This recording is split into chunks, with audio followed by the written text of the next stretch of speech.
Ir Panevėžy, kur degė bendrabutis, labai daug nukentėjo gyventojų, jų butai, turtas ir labai sudėtinga situacija. Tai šios ir kitos naujienos po akimirkos, likite kartu. Žiūrėkit, gero vakaro. Vaisvandenį Rasa, skonis, kurio pamiršti negali. Rasa, mes esame šeima.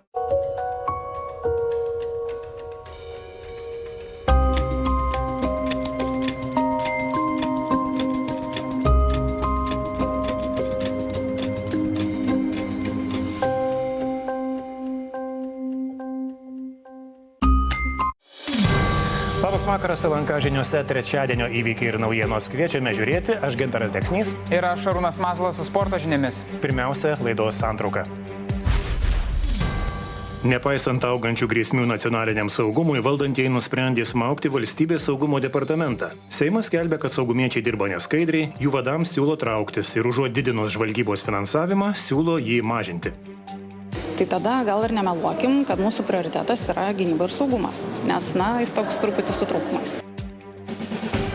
Pirmasis 12-ko egzaminas šiemet apsėjo be ašarų, nors temos lietuvių kalbos rašiniui nebuvo lengvos. Vaizduotės santykis su tikrove, kraštutinumai, muzikos reikšmė, intimumas. Švietimo agentūra egzaminų lapuose paliko 3 rašybos klaidas.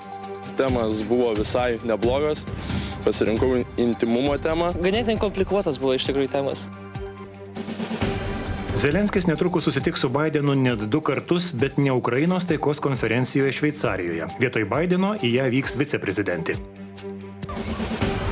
Per gaisrą lauko kavinėje Vilniaus centre apdegė darbuotojas, jis keitė dujų balionus, lankytojai nenukentėjo. Sprogimo nebuvo, tik paprasčiausiai buvo dujų užsidegimas nuo dujų baliono. Panevėžyje naktį įtariama padegtas bendrabutis. Išdegė visas pastato aukštas, su visų 16 butų durimis ir kai kurie butai, gyventojai evakuoti.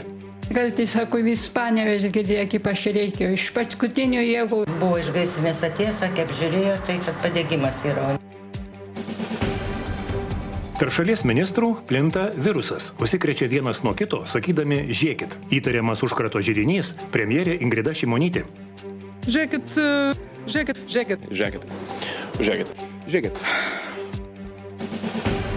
O kelionėms po Lietuvą šiemet išleidžiame mažiau ir keliaujame trumpiau. Dažniausiai tik savaitgaliais ar vos vieną dieną. Tik saulė išlenda ir mums telefonai ūžia, elektroniniai paštai šyla, messengeriai ir visi kiti dalykai juda.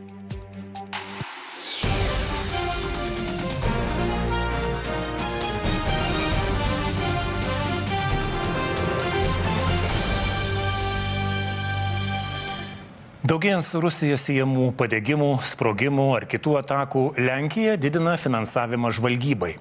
Tuo metu Lietuvoje valdantieji nusprendė su tokiomis atakomis kovojantį saugumo departamentą pradėti smaugti nebe tik prastu finansavimu, bet jau ir politiškai. Nekreipiama dėmesio į perspėjimus, kad saugumas nebespėja. Maža to, vyriausybė siūlo nuo kitų metų finansavimą žvalgybai nedidinti, o mažinti. Gedas Alyga tęsė.